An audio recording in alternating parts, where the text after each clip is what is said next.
શાળા ઇન્ટર્નશીપ. તમારે આ ઇન્ટર્નશીપ કરવાનો મુખ્ય રીઝન શું છે? તમે ત્યાં જઈ રહ્યા છો, તમે એક શિક્ષક બનવા જઈ રહ્યા છો અને ત્યાં તમે જઈને તમારે બધા ટીચર્સને જોવાનું છે. ટીચર્સ કઈ રીતે ભણાવે છે, એમની શું પદ્ધતિ છે અને એનાથી ક્લાસરૂમ કંટ્રોલ કેવી રીતે કરે છે. એની સાથે સાથે તમારે શીખવાનું છે કે ભણાવવાની અલગ અલગ રીતો કઈ કઈ હોઈ શકે, કઈ કન્ડિશનની અંદર તમે કઈ રીતનો ઉપયોગ કરી ક્લાસને કંટ્રોલ કરશો, બાળકોને સારું શિક્ષણ આપશો. આ એનો મુખ્ય ઉદ્દેશ છે. સૌથી પહેલાં તમારે આ એક બુક લેવાની છે. બુકની અંદર પ્રશિક્ષણાર્થી મીન્સ તમારું નામ લખવાનું છે, તમારો વર્ગ, તમારો રોલ નંબર અને વર્ષ છે 2025-26. કોલેજનું નામ લોકમાન્ય કોલેજ છે એ આપણે લખવાનું રહેશે. એના પછી આવું પેજ છે, શાળા ઇન્ટર્નશીપ કાર્યક્રમ, પ્રશિક્ષણાર્થીની માહિતી, તમારી પોતાનું નામ, તમારો વર્ગ, તમારો રોલ નંબર, આપણી કોલેજનું નામ લોકમાન્ય કોલેજ, એનું પૂરું એડ્રેસ. એના પછી શાળા ઇન્ટર્નશીપનો પ્રથમ તબક્કો. અત્યારે આપણે જે કરી રહ્યા છીએ આ 15 દિવસનો જે ગાળો છે એ પ્રથમ તબક્કો છે, જેની અંદર 3+3+6 આ રીતના દિવસનું આયોજન હોય છે. પરંતુ નવી ગાઈડલાઇન્સ મુજબ અત્યારે આપણે આની અંદર જે પૂર્વ પ્રાથમિક શાળા અને પ્રાથમિક શાળાના 1 થી 8 ધોરણ એના બદલે આપણે અહીંયા કરવાનું છે પૂર્વ પ્રાથમિક શાળા એટલે કે પ્રી પ્રાઇમરી સ્કૂલ. એ 6 દિવસ, અહીંયા 3 દિવસ અને અહીંના 3 દિવસ એ બંને ભેગું કરી અને આપણે 6 દિવસમાં આપણે પ્રી પ્રાઇમરી સ્કૂલમાં જવાનું છે. બીજા જે 6 દિવસ છે એ આપણે પ્રાથમિક શાળા એટલે 1 થી 5 ધોરણમાં અત્યારે જવાનું છે. હવે પછી બીજા તબક્કાની અંદર આપણે 1 થી 8 ધોરણમાં જઈશું, પણ હાલ પૂરતું પહેલાં 6 દિવસ એટલે કે પહેલું અઠવાડિયું સોમવારથી શનિવાર સુધી એ 6 દિવસ આપણે પૂર્વ પ્રાથમિક શાળામાં જવાનું છે અને બીજા જે 6 દિવસ છે એના પછીના સોમવારથી શનિવાર સુધીનો સમય એ આપણે પ્રાથમિક શાળામાં જઈશું, જેની અંદર આપણે 1 થી 5 ધોરણનું આપણે અવલોકન કરીશું. એના પછી શાળા ઇન્ટર્નશીપ પૂર્વ પ્રાથમિક શાળા. અહીંયા ભલે 3 દિવસ તમારે લખેલા છે, તમારે 6 દિવસ જવાનું રહેશે. આની અંદર તમારું પૂરું નામ, તમારો વર્ગ રોલ નંબર, તમારું કોલેજનું નામ, સરનામું, માર્ગદર્શક અધ્યાપકશ્રીનું નામ, મારું નામ અથવા અંજલિ મેમનું તમે નામ લખી શકો છો. મારું નામ કેતુર સંઘવી છે અને અંજલિ મેમનું નામ અંજલિ શાહ છે. જેમનો પણ મોબાઈલ નંબર હોય તે મોબાઈલ નંબર. અને એના પછી આપણે જે તે શાળામાં જાઓ છો એ શાળાનું નામ, શાળાના આચાર્યશ્રીનું નામ, એમનો મોબાઈલ નંબર, તમારા જે શિક્ષક છે, કાઉન્સેલર છે. ઘણી બધી સ્કૂલની અંદર તમને કોઈ ગાઈડ કરવાવાળા ટીચર્સ હશે ત્યાં, અથવા તો તમે જેમની અંડરમાં આ કરી રહ્યા છો એમનું નામ અને મોબાઈલ નંબર આ લખવાનો રહેશે. પૂર્વ પ્રાથમિક શાળા ઇન્ટર્નશીપ કાર્યક્રમનો પ્રથમ તબક્કો જે છે એની આપણે તારીખ, તમને અત્યારે જે તારીખ આપી છે એ 29 તારીખથી જવાનું રહેશે. એટલે 29/12થી એક અઠવાડિયું એ તારીખ અહીંયા આવશે, 6 દિવસ. એના પછી અવલોકન પત્રક, એની અંદર આંગણવાડી, બાલ મંદિર, પ્લે હાઉસ તમે જેમાં પણ ગયા હોય એ પૂર્વ પ્રાથમિક શાળાનો અભ્યાસક્રમ. હવે તમે જેની અંદર અત્યારે જઈ રહ્યા છો એની અંદર આ 3 પોર્શન છે. એક છે પૂર્વ પ્રાથમિક શાળા, બીજું બાલ મંદિર છે, ત્રીજું પ્લે હાઉસ છે. હવે આ 3 વસ્તુ જે છે એમાં પહેલાં પૂર્વ પ્રાથમિક શાળાનો અભ્યાસક્રમ, એનો મતલબ કેજીનો અભ્યાસક્રમ. તમારે કેજીનો અભ્યાસક્રમ અહીંયા લખવાનો રહેશે. એ જે સ્કૂલમાં તમે જશો એને તમારે પૂછવાનું છે કે કયો અભ્યાસક્રમ તમારે ત્યાં અહીંયા ચાલે છે, તો એ અભ્યાસક્રમ તમારે અહીંયા લખવાનો છે. આપણે ગુજરાતી માધ્યમમાં છીએ તો આપણે અહીંયા દરેક વિગતો ગુજરાતીમાં ભરીશું. બાલ મંદિરનો જે અભ્યાસક્રમ છે એ અહીંયા લખવાનો રહેશે અને પછીના પાનામાં. અને એની પછી પ્લે હાઉસનો અભ્યાસક્રમ મીન્સ નર્સરીનો અભ્યાસક્રમ જે છે એ આપણે અહીંયા લખવાનો રહેશે. એના પછી બાલવાડી કાર્યક્રમની પ્રવૃત્તિ. હવે એ લોકો જે પ્રમાણેની પ્રવૃત્તિઓ અહીંયા કરાવે છે એ દરેક પ્રકારની પ્રવૃત્તિઓનો અહીંયા સમાવેશ થશે. તમે દરેક અલગ અલગ જગ્યાએ જશો ત્યાં અલગ અલગ પ્રકારની પ્રવૃત્તિઓ થતી હશે, તો એ પ્રવૃત્તિઓ કઈ પ્રવૃત્તિઓ અહીંયા કરાવે છે એ તમારે લખવાની રહેશે. પ્રશિક્ષણાર્થી દ્વારા યોજાયેલ પ્રવૃત્તિ. તમે કોઈ આંગણવાડીની અંદર પ્લે હાઉસમાં યા પ્રી પ્રાઇમરીમાં તમે જાઓ છો તો તમે કઈ કઈ પ્રકારની પ્રવૃત્તિઓ તમે કરાવી શકો અથવા તમે કરાવવાની જો તમને પરમિશન આપે તો તમે કોઈ પ્રવૃત્તિ જેમ કે ગીતો ગાતા ગાતા બાળકોને શીખવાડવું, રમતા રમતા બાળકોને શીખવાડવું, એ તમે કોઈ પ્રવૃત્તિ કરો છો એ આની અંદર અહીંયા લખવાની રહેશે. એના પછી બાળકની પ્રવૃત્તિ, બાળક કઈ પ્રકારની પ્રવૃત્તિ કરે છે એ પ્રવૃત્તિઓ અહીંયા તમારે લખવાની રહેશે. પછી છે 7 નંબર બાળ રમત અને શૈક્ષણિક પ્રવૃત્તિઓ. તો બાળકોની જે રમતો છે એની શૈક્ષણિક પ્રવૃત્તિઓ છે એ અહીંયા લખવાની રહેશે. ઘણી બધી અલગ અલગ સ્કૂલોની અંદર તમે જશો તો ત્યાં બાળકો માટેની લપસણી હશે, એવી ઘણી બધી અલગ અલગ રમતો હશે, એ લોકોને ગ્રુપમાં બેસાડીને રમાડતા હશે. તો એવી દરેક પ્રકારની જે પ્રવૃત્તિઓ છે એ અહીંયા લખવાની રહેશે. એના પછી આવશે શૈક્ષણિક પદ્ધતિ. એ લોકો કયા પ્રકારની શૈક્ષણિક પદ્ધતિનો ઉપયોગ કરે છે એ તમારે અહીંયા લખવાની રહેશે. શૈક્ષણિક પદ્ધતિ એ દરેક સ્કૂલ વાઇઝ અલગ અલગ હોઈ શકે છે. ઘણા લોકો પ્લે કાર્ડથી શીખવાડશે, ઘણા લોકો એટલે ઘણી બધી અલગ અલગ પ્રોજેક્ટરથી શીખવાડે, ટીવીના માધ્યમથી શીખવાડે, ગ્રુપમાં બેસાડીને શીખવાડે છે. એ કઈ પદ્ધતિ, ઘણા લોકો ફક્ત સમજાવે છે, બાળકો ખાલી સાંભળે છે, ઘણા લોકો રિપીટ કરાવશે એટલે બોલાવડાવશે એમની સાથે. એ મીન્સ એપલ અને છોકરાઓ બધા બોલતા હશે. તો એ જે પણ પ્રકારની શૈક્ષણિક પદ્ધતિનો ઉપયોગ કરે છે એ તમારે અહીંયા લખવાની રહેશે 8 નંબરના ખાનામાં. 9 નંબર બાળ સાહિત્યનો ઉપયોગ.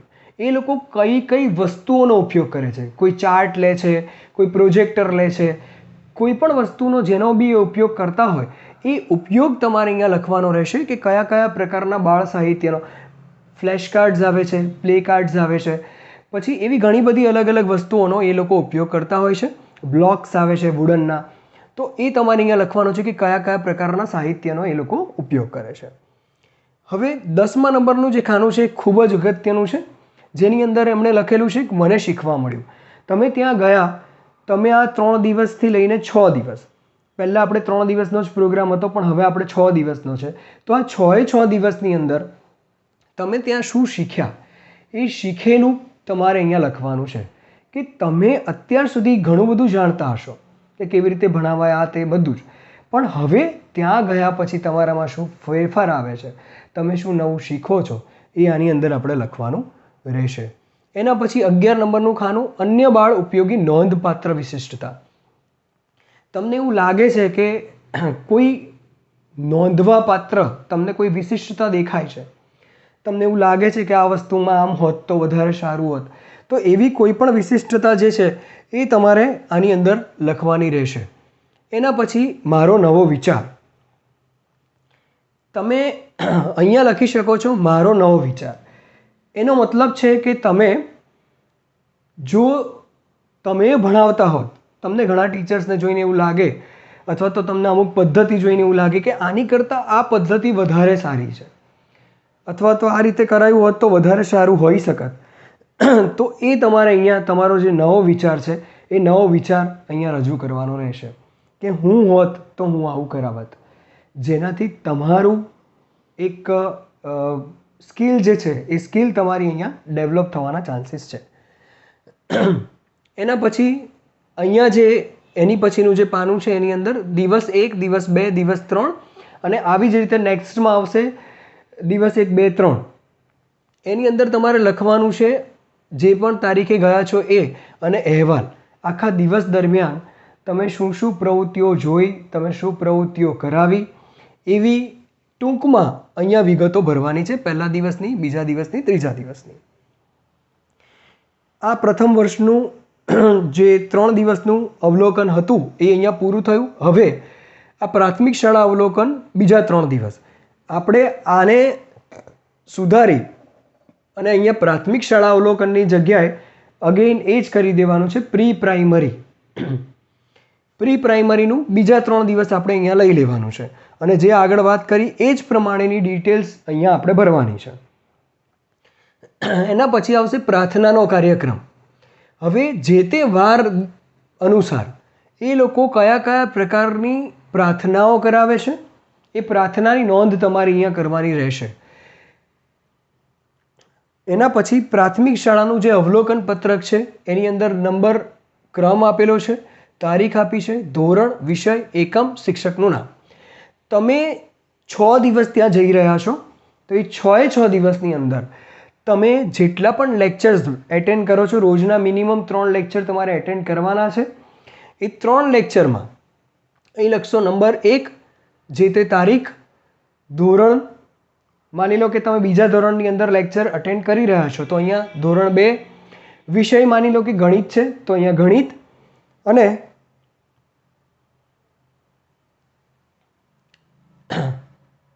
અહીંયા આવશે ક્રમ, તારીખ, ધોરણ, અહીંયા જે તે વિષય આવશે તો એ વિષય આવશે, ગણિત, અહીંયા એકમ છે તો એ એકમનું નામ આવશે, અને એના પછી શિક્ષકનું નામ અને સહી.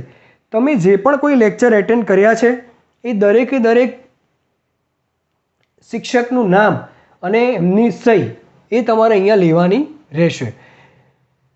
એકમની અંદર માની લો કે ગણિત વિષયની અંદર એમણે આંક શીખવાડી રહ્યા છે તો અહીંયા ગણિત લખો છો અને અહીંયા આંક લખો છો, ઘડિયા જેને આપણે કહીએ છીએ એ. જે પણ કોઈ વસ્તુ શીખવાડતા હશે એ વિષયનું નામ સાથે અહીંયા એકમનું નામ તમારે લખવાનું રહેશે. શિક્ષક શૈક્ષણિક કાર્ય અવલોકન પત્રક, જેમ આગળમાં આપણે કર્યું હતું એવી જ રીતે અહીંયા તમે જે કરેલું અવલોકન છે એ અવલોકન લખવાનું રહેશે કે તમે ત્યાં શું જોયું. અવલોકન નંબર 1, 2, 3, 4 આ બધા અલગ અલગ લેક્ચર્સ છે, એ લેક્ચર પ્રમાણેનું તમે અવલોકન લખી શકો છો. આની અંદર તમે કોઈ ફોટોગ્રાફ્સ પણ ચોંટાડી શકો છો. તમે જે લેક્ચરની અંદર બેઠા છો એ લેક્ચરની અંદરના તમે ફોટોગ્રાફ પણ ચોંટાડી શકો છો, અને સાથે ટૂંકું લખાણ પણ લખી શકો છો કે અમે આ ટીચરનું આ જે લેસન ભણાવતા હતા એ અમે જોયું અને એની અંદર એમણે આવું આવું ભણાવ્યું, એ ડિટેલ્સ એની અંદર તમે લખી શકો છો. એના પછી એમનો અહેવાલ છે, દિવસ 1નો આખો અહેવાલ, એટલે આખા દિવસ દરમિયાનની તમે જે પણ એક્ટિવિટીઝ કરી એ બધો અહેવાલ જેમ આગળ કર્યું હતું એ જ પ્રમાણે અહીંયા અહેવાલ લખવાનો રહેશે. વિશિષ્ટ શાળા સંસ્થા મુલાકાત અહેવાલ પત્રક. હવે આની અંદર એવું છે કે તમે કોઈ પણ પ્રકારની અલગ પ્રકારની શાળામાં, જેમ કે કોઈ બહેરા મૂંગાની શાળામાં કે એવી કોઈ શાળાની અંદર તમે જાઓ છો તો એ કોઈ વિશિષ્ટ પ્રકારની શાળામાં તમે જાઓ છો, એમાં સંસ્થામાં જાઓ છો તો એનો અહેવાલ પત્રક તમારે અહીંયા લખવાનો રહેશે. દરેક વિદ્યાર્થીએ એમના પોતાના જીવનની અંદર એક વખત આવી અલગ અલગ શાળાઓની અંદર જવું જ જોઈએ, જેથી આપણને ખબર પડે કે કયા પ્રકારના બાળકોને કઈ રીતે એ લોકો ટ્રેન કરે છે, અને આનાથી તમને સાયકોલોજી ઘણી બધી પ્રકારની શીખવા મળી શકે છે.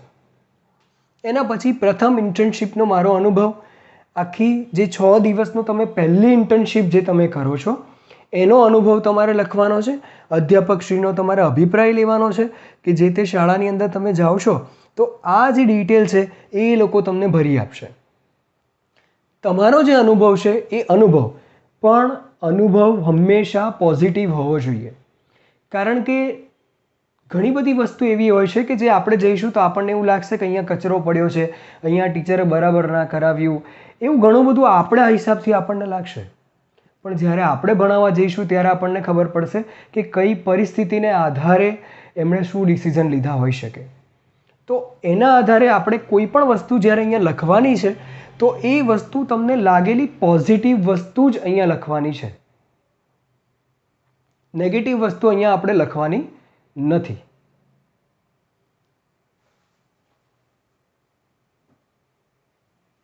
પોઝ કર ફટાફટ.